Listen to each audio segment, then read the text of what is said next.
Joining me now is Stephen Halmarick, the principal at Economics Unchained. Stephen, thanks for your time. We've Pleasure. just seen CBA and NAB have sort of downgraded their forecasts for the first quarter.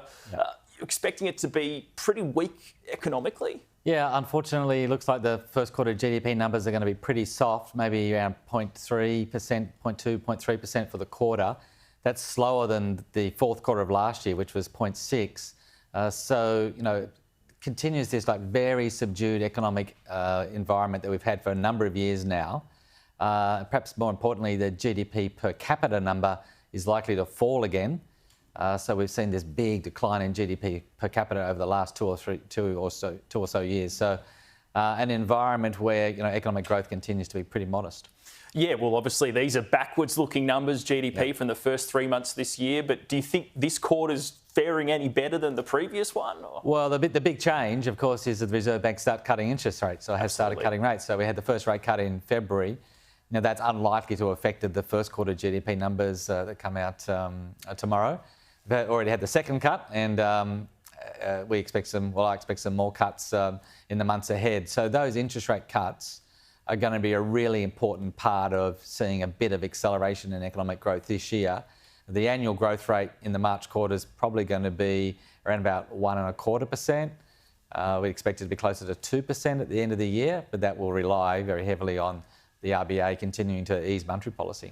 Well, we got the RBA minutes from their recent board meeting today, and they actually talked about cutting rates by 50 basis points. I mean, how many more rate cuts are you expecting? We've got next meetings on the 8th of July. Yeah, so in the press conference, Michelle Bullock, the RBA governor, did say that they talked about cutting by 50, and that took the markets a little bit by surprise, and it really did reinforce, certainly in my mind, that there's more rate cuts coming. So we've actually got 5 more RBA board meetings this calendar year, and I think we'll see rate cuts in 3 of those 5 meetings, so 25 points in each of those meetings. That'll take us down to 3.1% by the end of the year on the cash rate, and I think we could describe that as a neutral monetary policy setting. So we know with economic growth, soft, inflation in the target zone, and global economic uncertainty doing nothing but going up, I don't think there's a need for a restrictive policy, so a neutral policy setting makes a lot of sense.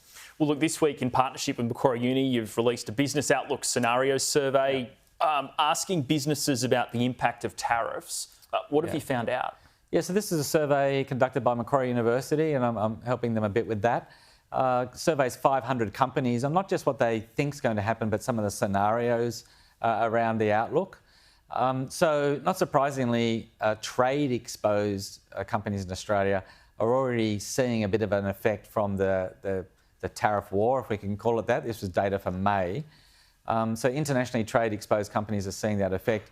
Interestingly, they've seen an increase in their costs, but they also saw an increase in sales in the month of May. So I think that might have been a bit of a bring forward of activity before the tariffs really settled in. Of course, they were announced in April, then there was the pause, and then things were brought forward in the month of May.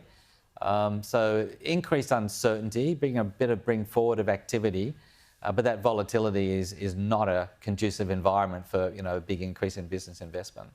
Inflation's now at 2.4%. How worried are businesses still about inflationary pressures? Yeah, so interestingly, over the last year or so, a year or so ago, inflation was by far the biggest worry for businesses in Australia. And now that's come down and, in fact, been overtaken by global geopolitical worries as the biggest concern for Australian businesses. And I think we all know the reasons for that. So certainly inflation moderating, declining is the biggest concern for businesses, and that really, I think, supports the posture for the RBA to be able to get interest rates down a bit further. So inflation not as big a deal now as it was in the past. Yeah, absolutely, and that's reflective in the actual inflation numbers, and the trend for inflation, the outlook continues to look pretty good. The Reserve Bank themselves is targeting inflation pretty much bang in the middle of the target range for the next 2 years. Stephen Halmarick, Principal at Economics Unchained, thanks for your time. A pleasure, thank you.